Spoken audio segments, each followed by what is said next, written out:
La Fundación SCP no es ajena al mal puro, ya sea un reptil que quiere acabar con toda la vida, un anciano sádico con su propia dimensión torturada, o la personificación de la muerte misma, acechando más allá de una caverna de piedra caliza. Pero ¿qué pasaría si hubiera algo aún peor allá afuera? La encarnación del caos y la crueldad, existiendo a través de múltiples realidades y dimensiones. ¿Y si viniera por nosotros? Este es el Rey Escarlata. Muchos creen que es el mal supremo detrás de muchos de los problemas que la Fundación ha enfrentado, y algunos incluso especulan que luchar contra él fue la razón por la que se creó la Fundación en primer lugar. Pero, ¿qué es exactamente el Rey Escarlata? Es conocido por muchos nombres, casi siempre incluyendo alguna alusión al color rojo y luego una referencia a la realeza o al poder: Harak, Kaharak, el Cha rojo, el Khan carmesí, PTE, 616 Mendes Ex Machina, el Laja Raja y por supuesto SCP-001, por nombrar algunos. Y como muchos de los misteriosos enemigos de la Fundación, abundan las historias sobre su verdadera naturaleza y orígenes, y a menudo son contradictorias. Según los archivos oficiales de SCP-001 de la propuesta de Tufto, la simbología del Rey Escarlata ha existido en múltiples culturas a lo largo de la historia, con el rey a menudo representado de la misma manera, como una enorme figura demoníaca roja, a menudo llevando una corona de oro u otro tocado que indica la realeza. Aparece de manera similar en las mitologías de diferentes culturas, a pesar de existir en diferentes puntos de la historia o de que no tengan los medios para comunicarse entre sí. Se cree que una serie de entidades con las que la Fundación SCP está familiarizada están de alguna manera conectadas con el Rey Escarlata, incluyendo SCP-2317, una puerta de madera que conduce al reino de un ser conocido como el Devorador, que se espera que escape y cause un evento apocalíptico en los próximos 30 años. Pero realmente no hay forma de saber cuántos SCPs están directamente conectados al Rey Escarlata. Curiosamente, el archivo oficial de la Fundación sobre el Rey Escarlata una vez designó su clase de contención como Keter, pero desde entonces ha sido degradado a seguro. Según el archivo, cualquier intento de cambiar esta designación probablemente conducirá a resultados horribles. Es ampliamente conocido que el Rey Escarlata todavía tiene una influencia considerable sobre un número de grupos, individuos y anomalías en nuestro universo. Y si alguna vez se abriera camino a nuestro universo, probablemente llevaría al daño irreversible de la realidad misma. Entonces, ¿por qué seguro? ¿Y por qué el Consejo O5 insiste tanto en que permanezca así? Llegar al fondo de este misterio es exactamente por lo que estamos aquí hoy. Pero para comprender completamente la verdadera naturaleza del Rey Escarlata, primero debemos entender al hombre cuya vida y destino siempre han estado ligados a él, el Dr. Robert Montauk. Si ese nombre te resulta extrañamente familiar, es por su asociación con uno de los intentos más recientes del Rey Escarlata para entrar en nuestra realidad, SCP-231. Este SCP, a menudo referido como las novias del Rey Escarlata, estaba formado por 7 mujeres. 7, por cierto, es un número extremadamente significativo para el rey, todas secuestradas por el más reciente de una larga línea de cultos devotos al rey conocidos como los hijos del Rey Escarlata. Cada una de estas 7 desafortunadas mujeres fue impregnada con horrores anómalos, como el infame SCP-682-I. Cada vez que uno de estos horrores nacía, ocurría una catástrofe y la madre moría. En ese momento, el Dr. Montauk era un destacado investigador que estudiaba esta anomalía. Y como ya habían ocurrido 6 catástrofes, la presión aumentaba para encontrar una forma de prevenir el último nacimiento. Pero mientras trabajaba en el problema, el Dr. Montauk fue golpeado con una tragedia personal, la misteriosa desaparición de su hermano Jacob de 14 años. En su miedo y enojo, Montauk creía que esto debía tener algo que ver con el Rey Escarlata y sus discípulos. Deseando venganza, Montauk propuso una idea tan horrorosa que los detalles nunca se hicieron públicos. un procedimiento conocido como 110 Montauk, que se realizaría en la última novia a intervalos regulares. Sin embargo, este no fue el final de la tensa relación del Dr. Montauk con el Rey Escarlata. Fue solo el comienzo. Para darte una perspectiva de cuán peligroso es el Rey Escarlata, la Fundación SCP y la Coalición Global Oculta decidieron dejar de lado sus diferencias y formar un esfuerzo conjunto para erradicar a los hijos del Rey Escarlata. Tuvieron éxito en esta misión e incluso lograron capturar al líder de los niños, un hombre misterioso llamado DePeche Spivak. El Dr. Montauk, quien se convirtió en el investigador principal de 231 y 2317, fue naturalmente la primera opción para entrevistar a DePeche sobre la verdadera naturaleza de los niños y del Rey Escarlata. Sin embargo, el Dr. Montauk nunca podría ser el entrevistador imparcial que la Fundación SCP deseaba. La sospecha de que el Rey Escarlata o los niños tuvieran algo que ver con la pérdida de su hermano menor aún persistía justo debajo de la superficie. Como muchos líderes de culto, DePeche fue muy críptico al responder las preguntas del Dr. Montauk. Ya había oído hablar del Doctor por la reputación del horroroso procedimiento de Montauk y se sorprendió al verlo tan tranquilo y cortés en persona. Algunos datos claves sobre el rey y su culto se revelaron en las primeras rondas de interrogatorio. Los niños habían trabajado una vez con la mano de la serpiente antes de ser excomulgados por su lealtad al rey, y habían robado textos sagrados de la mística biblioteca del vagabundo para ayudar en sus rituales de invocación. DePeche también reveló que el Rey Escarlata está sujeto a 3 leyes: la ley de la sangre, la ley del concreto y la ley del aullido. El Dr. Montauk, confundido y frustrado por el secretismo de DePeche, tuvo que aprender más. Encontró unas memorias antiguas de un ex miembro de los hijos del Rey Escarlata, Jack Hurst, quien tenía la habilidad de invadir las mentes de las personas del pasado y experimentar lo que ellos experimentaron.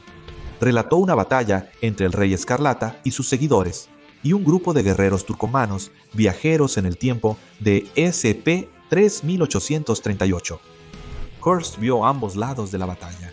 Desde la perspectiva de los hijos del Rey Escarlata, su señor los gobernaba desde una inmensa fortaleza incrustada en un volcán.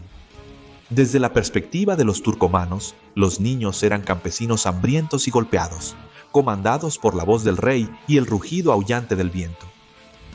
Montauk también halló vastos registros de rituales de invocación llevados a cabo por diversos cultos afiliados al Rey Escarlata.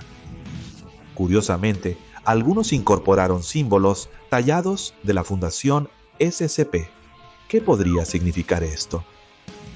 Kirk volvió nuevamente a DePeche, quien finalmente le dio la verdad sobre la ley de la sangre. Esta es la ley del Rey Escarlata. Se define por la pobreza, la violencia, el hambre, el odio y sobre todo el miedo. Como los siervos en la Edad Media, perseguidos y sometidos a la violencia por los nobles. Para los hijos del Rey Escarlata, este sentido de dolor sagrado y asombro es la única forma de vivir. La alternativa es la ley del concreto, que significa la era moderna definida por la seguridad vacía y el falso confort. Edificios, comida accesible, atención médica, conocimiento, tecnología. Esto es todo lo que el Rey Escarlata desprecia. Pero el misterio solo se profundizó cuando Montauk encontró archivos de un antiguo operativo de la Fundación con el nombre de agente de Beauvoir. Aprendió que el Rey Escarlata no parecía aparecer hasta después de que se creó la Fundación. Y de hecho, parecía que cuanto mayor interés mostraba la Fundación en el Rey Escarlata, más poderoso se volvía. ¿Cómo podría ser esto? La situación personal del Dr. Montauk se tornaba más extraña. DePeche insistía repetidamente sobre la desaparición de su hermano y el procedimiento de Montauk durante las entrevistas. Gradualmente estaba cobrando su precio. Las preguntas todavía lo perseguían. ¿Cuál era la ley del aullido? ¿Quién o qué es realmente el Rey Escarlata? ¿Cómo llegó a ser? La búsqueda de Montauk lo estaba haciendo actuar más como los hijos del Rey Escarlata, despotricando sobre los horrores del mundo moderno. cómo todos nosotros estamos viviendo una mentira, cómo la única forma honesta de vivir es sufrir bajo el dominio del Rey Escarlata. Esta filosofía se resume en las palabras de una sectaria llamada Arya Denny Cartwright, quien dijo: debemos aprender lo que es morir, ser esclavizados, verdaderamente, brutalmente esclavizados, sin compasión ni remordimiento de nuestros amos. Debemos aprender lo que es ser llevados hacia un solo propósito, conocer y entender verdaderamente nuestra falta de agencia. Debemos estar obligados a las palabras de dioses y oscuridad, los desechos azotados por la tempestad de una raza de tontos. Debemos matar la modernidad, la posmodernidad, con todo su análisis y observación burlona. Solo hay una regla, la regla del caos. Para la humanidad, para la vida, para el Rey Escarlata. Básicamente, cada vez que la humanidad intenta ejercer control sobre el mundo, el Rey Escarlata se vuelve más fuerte. Cada vez que intentan entender, organizar o categorizar su mundo, el Rey Escarlata se vuelve más fuerte. A medida que las potencias coloniales e imperiales conquistaban e invadían tierras como India, África y Sudamérica y subyugaban sus creencias bajo ideas occidentales, el Rey Escarlata se volvía más fuerte. Montauk estaba comenzando a entender verdaderamente el poder de su enemigo aquí, y aún peor, estaba empezando a entender su papel en ello. Montauk, lentamente enloquecido por el conocimiento que estaba adquiriendo, Rey se dio cuenta de que el mayor enemigo del Rey Escarlata, la Fundación SCP, también era su mayor activo. Cada vez que intentaban entender al monstruo, darle alguna forma comprensible, solo lo hacían más poderoso. Justo a tiempo con la nueva revelación de Montauk, apareció una grieta roja en la pared de la celda de contención de Depeche Spivak, un portal al reino del Rey Escarlata. El personal descubrió que no podían entrar a la celda y Depeche exigió una última entrevista con Montauk. Sin otras opciones, la fundación cedió. En su última conversación, Depeche felicitó a Montauk por finalmente entender con lo que estaba lidiando. El Rey Escarlata, le dijo Depeche, es una idea, un concepto. Es un ser al que se le da poder a través del conflicto entre lo viejo y lo nuevo. Esta es la ley del aullido, la interminable ira del Rey Escarlata ante el rumbo que han tomado el mundo y la humanidad. El rey, según Depeche, odiaba la creencia de la fundación de que la ciencia y la racionalidad eran el verdadero camino hacia el progreso. El rey consideraba esto como una simple arrogancia sin importancia. La razón por la que el procedimiento de Montauk en la última novia del Rey Escarlata fue tan efectivo fue porque no nació de la ciencia. Nació del odio, el dolor, el deseo de venganza, y en el reino del Rey Escarlata eso sería todo lo que hay. A menos que nuestro mundo, y especialmente la Fundación, cambie su rumbo, el ascenso del Rey Escarlata al poder absoluto sería inevitable. Montauk, con la mente prácticamente ida, hizo una última pregunta. ¿Fueron los niños o el Rey Escarlata quienes se llevaron a su hermano Jacob? Y Depeche le dio la respuesta, no, y en respuesta, Montauk le disparó hasta matarlo, poniendo finalmente fin a los hijos del Rey Escarlata. A la luz de sus nuevas revelaciones, Montauk suplicó al Consejo, o Cinco, que cambiaran sus métodos para evitar que el Rey Escarlata irrumpiera en nuestra realidad. Se negaron, diciendo que las ideas de Montauk eran demasiado radicales, pero sabían que no podían simplemente ignorar la amenaza que representaba el Rey Escarlata, tendrían que tomar algunas medidas. Y así, el Consejo o Cinco de la Fundación SCP, el grupo más poderoso y secreto en todo el mundo, para prevenir la amenaza más peligrosa que la humanidad ha conocido de irrumpir en nuestra realidad y esclavizar a todas las personas del mundo, finalmente hizo algo.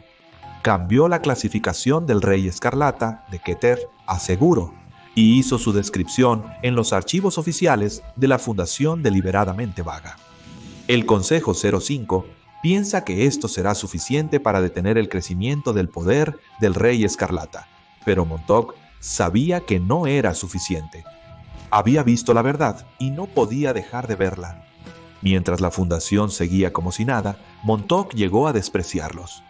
Sabía que el Rey Escarlata venía, sabía que no podía ser detenido y que toda nuestra realidad no era más que patos sentados. El Dr. Robert Montauk ya no es un investigador para la Fundación SCP. No, el Dr. Robert Montauk eligió un camino diferente. Ahora es un hijo del Rey Escarlata, un devoto de la locura, el odio y el caos. Después de todo, no puedes vencer al Rey Escarlata. Y como dice el viejo adagio, si no puedes vencerlo, únete a él. Ahora ve, a ver SCP-682, formas en que la Fundación intentó matar al reptil. Difícil de destruir, SCP-682 y SCP-4999. Alguien que nos vigila, para saber más sobre las entradas más extrañas y misteriosas en la base de datos de la Fundación SCP.